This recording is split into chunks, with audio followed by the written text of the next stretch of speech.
इस संविधान में कहा गया कि इस देश के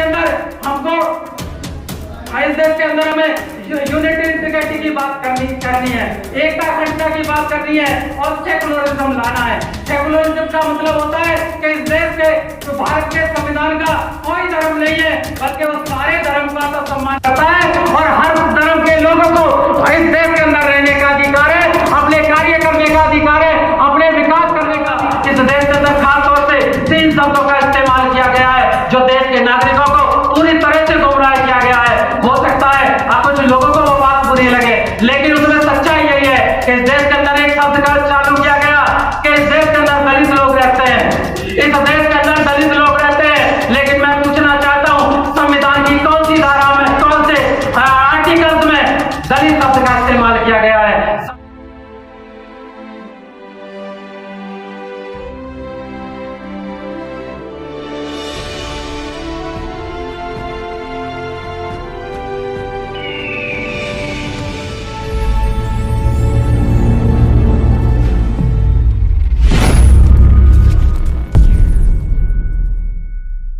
दुनिया को शांति का मार्ग देने वाले तथागत गौतम बुद्ध को नमन करते हुए, बाबा साहब डॉक्टर अम्बेडकर साहब, फूले साहब, सावित्रीबाई फूले साहब को नमन करते हुए, स्टेज पे उपस्थित मेरे सभी सीनियर साथी और सामने बैठे हुए सभी समाज के जिम्मेदार और सीनियर साथियों को मैं अपने जय भीम, जय भारत, जय संविधान करते हुए मैं अपनी बात रखना चाहूँगा। साथियों, आज हम भारत में बाबा साहब डॉक्टर अम्बेडकर साहब और भारत की संविधान सभा के माध्यम से तैयार किए गए संविधान के माध्यम से हम लोग 74 साल पूरे कर चुके हैं। साथियों, ऐसे मौके पर सबसे बड़ा सवाल आता है कि हमारे जो प्रेम्बल है, उस प्रेम्बल में जो कहा गया है, क्या उस 74 साल में हम लोग कर पाए हैं? उसमें कहा गया है, we the people of India, हम भारत के लोग, क्या आज इस देश के लीडर्स, क्या इस देश की जनता क्या अपने आप को भारतीय के रूप में मानती है? हमने देखा है कि आज भी इस देश के लीडर्स, इस देश के लोग अपने आप को हिंदुस्तानी कहते हैं। इसका मतलब यह है कि जो संविधान बनाने वाले लोग थे, वो लोगों ने बाबा साहब डॉक्टर अम्बेडकर साहब और संविधान निर्माता समिति की जो लोगों ने जो एक विचार दिया था कि हम भारत के लोग, we the people of India having solemnly resolved into institution. इसका मतलब वो कहना चाहते थे, हम इस भारत के जितने भी लोग हैं, पवित्र मन भावना से, हमारे अंदर कोई भी द्वेष नहीं है, हमारे अंदर किसी व्यक्ति के प्रति, किसी समाज के प्रति, किसी भी व्यक्ति के प्रति द्वेष नहीं है। और द्वेष न होकर के पूरे भारत के लोग इस व्यवस्था को अडॉप्ट कर रहे हैं, इस संविधान को अडॉप्ट कर रहे हैं। अगर मान लीजिए इस देश के 70-74 साल के बाद भी इस देश के नागरिकों के बीच से इस देश के संविधान के द्वारा अडॉप्ट की गई प्रेम्बल को, इस व्यवस्था को, संविधान को अडॉप्ट नहीं किया गया है, तो ये लोग देश के सबसे बड़े शत्रु हैं, देश के सबसे बड़े गद्दार हैं और देश के सबसे बड़ा शोषण करने वाले लोग हैं, देश को मिसलीड करने वाले लोग हैं। इसीलिए उन्होंने कहा कि इस देश के अंदर हम सोवराइन व्यवस्था कर रहे हैं, इस देश को हम संप्रभु बना रहे हैं, इस देश के बाहर के लोग जो इस देश के अंदर रहते हैं, दुनिया में रहते हैं, उनसे भी ये भारत का जो संविधान है वो ऊपर है, और जो इस देश के अंदर लोग रहते हैं उनसे भी भारत का संविधान ऊपर है। जब भारत का संविधान के अंदर जो भी लोग रहते हैं, हर संविधान सबसे सर्वोपरि है, लेकिन इस देश के अंदर देखा गया है कि लोग संविधान को जला भी देते हैं। इसका मतलब उन्होंने इस देश के अंदर आतंकवादी जैसी गतिविधियां की हैं, देशद्रोही जैसे कार्य किए हैं, लेकिन उनके खिलाफ कानूनी कार्रवाई इस देश के अंदर नहीं हो पा रही है। इसका मतलब ये सीधा दिखाई देता है कि हम संविधान को, इस देश में ऐसे लोग भी रहते हैं जो सर्वोपरि नहीं मानते हैं। हमें उन लोगों से सावधान करना होगा। हमें देश के नागरिकों को संविधान को सावधान करना होगा। हमें संविधान कहता है कि हमें इस देश के अंदर सामाजिक व्यवस्था बनानी है, इस देश के समाजवाद लाना है। क्या हम 74 साल में हम समाजवाद ला पाए हैं? क्या इस देश के अंदर गरीबी और अमीरी की जो खाई है, जो हम उसे पाट पाए हैं? क्या इस देश के अंदर जो व्यवस्था की गई थी कि इस देश के अंदर ब्रदरहुड होना चाहिए, क्या हम ब्रदरहुड डेवलप पाए हैं? क्या ह्यूमैनिटी डेवलप कर पाए? क्या यूनिट इंटीग्रिटी डेवलप कर पाए? यदि नहीं कर पाए तो इस देश के अंदर सोशलिज्म की बात की जो कहा गया था वो दिखाई नहीं देता है। इस संविधान में कहा गया कि इस देश के अंदर हमें यूनिट इंटीग्रिटी की बात करनी है, एकता अखंडता की बात करनी है और सेकुलरिज्म लाना है। सेकुलरिज्म का मतलब होता है कि इस देश के, तो भारत के संविधान का कोई धर्म नहीं है, बल्कि वो सारे धर्म का तो सम्मान करता है और हर धर्म के लोगों को इस देश के अंदर रहने का अधिकार है, अपने कार्य करने का अधिकार है, अपने विकास करने का अधिकार है। लेकिन इस देश का जो संविधान है उसका व्यक्तिगत कोई धर्म नहीं है। और आज इस देश के अंदर हर आदमी चाहता है कि इस देश को कोई हिंदू धर्म से चलाना चाहता है, कोई ईसाई धर्म से चलाना चाहता है, कोई पारसी धर्म से चलाना चाहता है। किसी धर्म से चलाने की जिम्मेदारी हम लोग चलाए रहे हैं। लेकिन हमारी जो जिम्मेदारी है इस देश के अंदर जो बाबा साहब डॉक्टर को मानते हैं, पूरे को मानते हैं, गौतम बुद्ध को मानते हैं, या इस देश को बेहतर देश बनाना चाहते हैं, तो उनकी जिम्मेदारी है कि इस देश के संविधान के हिसाब से चलना चाहिए। इस संविधान सुप्रीम बिल में कहा गया कि इस देश के अंदर हमें डेमोक्रेसी डेवलप करनी है। हमें डेमोक्रेसी डेवलप करनी है जहां लोग मिलकर लोगों की व्यवस्था चलाएं, लोगों को वोट का अधिकार दिया गया। लेकिन 70 साल में इस देश के अंदर वोटों को जो चलाने का जो अधिकार था, जो इसे एक हमारे इंस्टीट्यूशन बनाया था इलेक्शन कमीशन, उसकी कोई योजनाएं और इस देश के कुछ पूंजीपतियों की योजनाएं इस देश में इस तरह से लागू की गई कि इस देश को पूंजीवाद की तरफ के चला गया। और इस देश के अंदर जो लोग आम आदमी को वोट देने का उद्देश्य था, इस देश के अंदर आम आदमी एमएलए बन सके, एमएलपी बन सके, इस देश का विकास कर सके, इस देश की जो गरीबी है उसको दूर कर सके, उस काम को नहीं हुआ कर पाए। इस देश के अंदर संविधान में कहा गया कि इस देश के अंदर जस्टिस होना है। क्या 70 साल में हम लोग इस देश के अंदर जस्टिस दे पाए हैं? क्या हम गरीबी दूर कर पाए हैं? क्या जो लोग असमानता थे, अशिक्षित थे, उनको हम न्याय दे पाए हैं? क्या हम जो पॉलिटिकल पावर में जो लोग आए हैं, क्या वो लोग बाकी लोगों को न्याय दे पाए हैं? अगर न्याय नहीं दे पाए तो 70 साल में आज ये सोचने का दिन है कि हम लोगों को क्या करना चाहिए। इसमें कहा गया है कि हमें सोशली, इकोनॉमिकली और पॉलिटिकली हमको फ्रीडम मिलनी चाहिए। हम क्या 70 साल में हम सोशली और इकोनॉमिकली और पॉलिटिकल पावर मिल पाई है? हमें सोचने का स्वतंत्रता की बात कही गई थी कि हर आदमी सोच सकता है और सोच के साथ अपनी बिलीफ के हिसाब से इस देश के अंदर पालन संविधान के अनुसार इस पालन कर सकता है। क्या इस देश के अंदर लोग क्या वास्तव में अपने इच्छा के अनुसार अपने धर्म का पालन कर पाने में समर्थ है? क्या इस देश के अंदर आज भी लोगों को 70 साल के पीरियड पर 74 साल के पीरियड में संविधान लागू होने के बाद भी क्या वास्तव में हम ऐसा समाज बना पाए जिसमें भयमुक्त होकर के हर व्यक्ति इस देश के अनुसार काम कर सके? इस देश के अंदर संविधान में यूनिट इंटीग्रिटी की बात की, जैसे वकील साहब ने कहा, एक इंडिविजुअल व्यक्ति की भी इंटीग्रिटी की उतनी वैल्यू है और आम आदमी की, पूरे देश की भी इंटीग्रिटी की बात होती है। लेकिन इस देश के अंदर आज भी जातिवाद दिखाई देता है, क्षेत्रवाद दिखाई देता है। इस देश के अंदर संविधान कहता है कि यह जाति के आधार पर, क्षेत्र के आधार पर, समुदाय के आधार पर, जन्म के स्तर के आधार पर किसी के भेदभाव नहीं किया जाएगा। लेकिन 70 साल के पीरियड में हम लोगों को देखने को मिला है कि इस संविधान के अनुसार इस देश को नहीं चलाया गया है। अगर देश को संविधान के हिसाब से नहीं चलाया गया है तो क्या इस देश के लोगों की जो इस देश के संविधान के अनुसार चलाना चाहते हैं, क्या उनकी जिम्मेदारी नहीं है कि वो अपने अंदर से उन कमियों को निकालें जो इस देश को संविधान के अनुसार चलाने के लिए जो लोग चला रहे हैं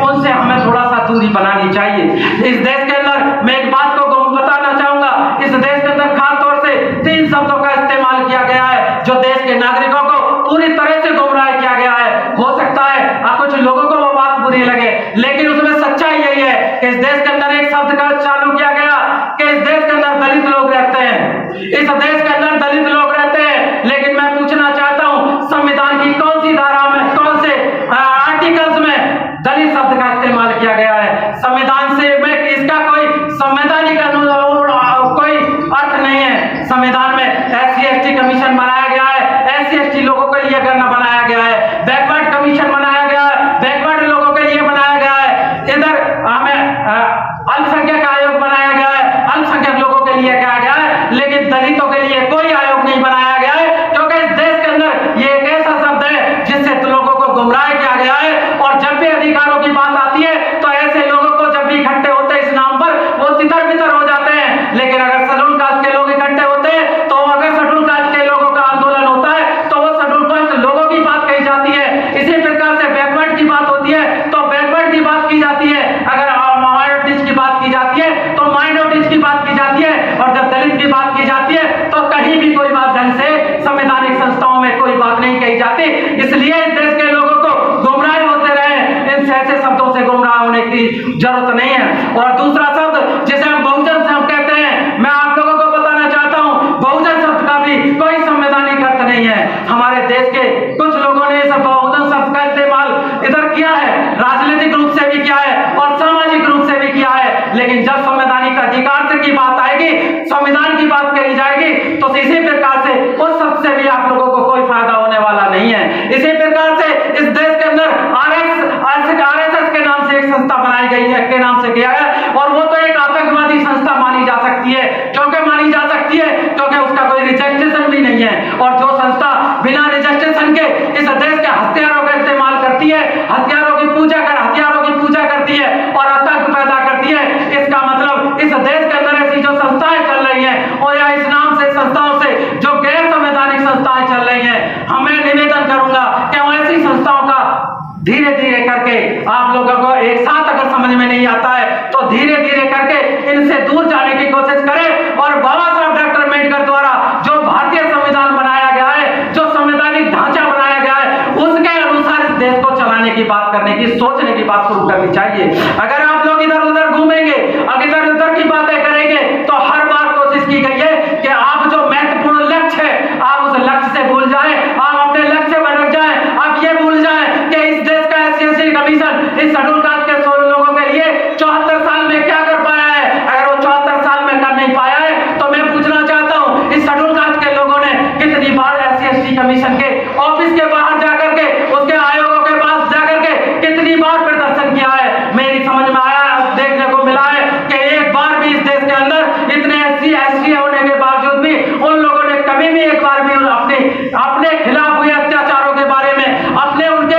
अन्याय के बारे में कभी उस कमीशन से नहीं कहा गया। और कमीशन क्या करता है, कमीशन बनाए इसलिए गए कि उस देश के अंदर जितने समाज को लोग रहते हैं उन लोगों की संख्या काउंट की जाए, और संख्या काउंट करके ये पता लगाया जाए इन लोगों को रोजगार कितने लोगों को नहीं है, इनकी एजुकेशन कितने लोगों के लिए नहीं है, इन पर कितने अत्याचार होते हैं और इन अत्याचारों का समाधान कैसे किया जा सकता है, कितने कोर्ट बनाए जा सकते हैं, कितने जज बनाए जा सकते हैं और कितने वकीलों की व्यवस्था की जाए जिससे इस देश के शेड्यूल कास्ट के लोगों की समस्याओं का समाधान हो पाए। अभी खत्म कर रहा हूं सर। तो ये कैसे इस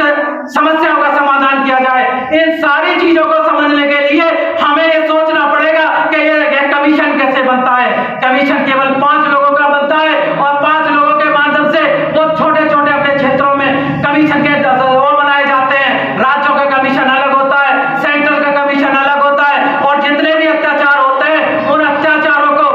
निवारण के लिए वो डायरेक्ट भी एक्शन ले सकता है, वो FIR भी करा सकता है, वो DM को भी बुला सकता है, वो देश के किसी भी व्यक्ति को सम्मान करके बुला सकता है कि आपके डिस्ट्रिक्ट में इतने अत्याचार कैसे हुए हैं। लेकिन इस देश के अंदर देखने को मिला है ऐसा होता ही नहीं है। क्यों नहीं होता है कि शेड्यूल कास्ट के लोगों को वास्तव में अपने अधिकारों की लड़ने की बजाय दो ऐसी संस्थाओं के माध्यम से लड़ाई लड़ रहे हैं जो बाबा साहब डॉक्टर अम्बेडकर साहब नहीं चाहते थे। लेकिन हम अगर इस देश के संविधान के माध्यम से अपनी मीटिंग करते हैं, संविधान के बारे में बताते हैं, फंडामेंटल राइट्स के बारे में बताते हैं, फंडामेंटल ड्यूटीज के बारे में बताते हैं, डायरेक्ट प्रिंसिपल स्टेट पॉलिसी के बारे में बताते हैं, इस देश के कमिश्नरों के बारे में बताते हैं, तो मैं समझता हूं इस देश की समस्याओं का समाधान किया जा सकता है। इस देश की समस्याओं को समाप्त करने के लिए इस संविधान ही एक ऐसी चीज है जो इस देश का संविधान ही हमें भारत के लेवल पर और अंतर्राष्ट्रीय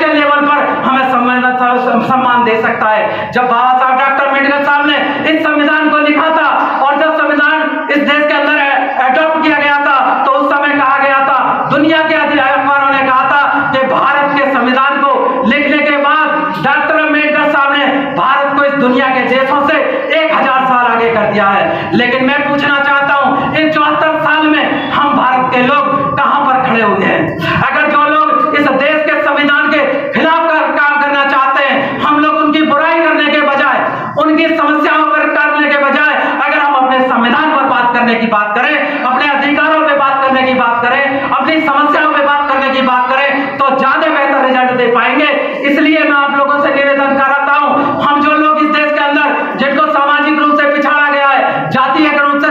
पिछाड़ा गया है, आर्थिक रूप से पिछाड़ा गया है, सामाजिक रूप से वंचित रहे, पॉलिटिकल रूप से वंचित रहे, उन सब लोगों को एकजुट होने की जरूरत है। उन सब लोगों को एकजुट होने की जरूरत है। हम शेड्यूल कास्ट के लोगों को, बैकवर्ड के लोगों को, माइनॉरिटीज के लोगों को, इस देश के अंदर जो वंचित लोग हैं, उन वंचित लोगों को एकजुट होने की जरूरत है। और एकजुट होने का एक ही मात्र रास्ता है, भारत का संविधान। और इस देश का कोई भी नागरिक भारत के संविधान के खिलाफ जाता है या भारत के संविधान के अधिकारों के खिलाफ जाता है तो वो देशद्रोही का काम करता है। इसलिए इस देश के अंदर अगर कोई आपका सही मायने में काम करने का प्लेटफॉर्म है तो भारत का संविधान है। और मैं आप लोगों से निवेदन करता हूं, आप लोगों से आग्रह करता हूं कि इस देश के अंदर वास्तव में आप अपने बच्चों के अधिकार सुरक्षित रखना चाहते हैं तो इस संविधान के बारे में अपने घरों में पढ़ाने की आदत डालें। जैसे हम आप लोग अपने घरों में बहुत सारे लोग देवी देवताओं की मूर्तियां रखते हैं, बाबा साहब की मूर्ति रखते हैं, सजा के रखते हैं, गौतम बुद्ध की मूर्ति सजा के रखते हैं। इसी प्रकार से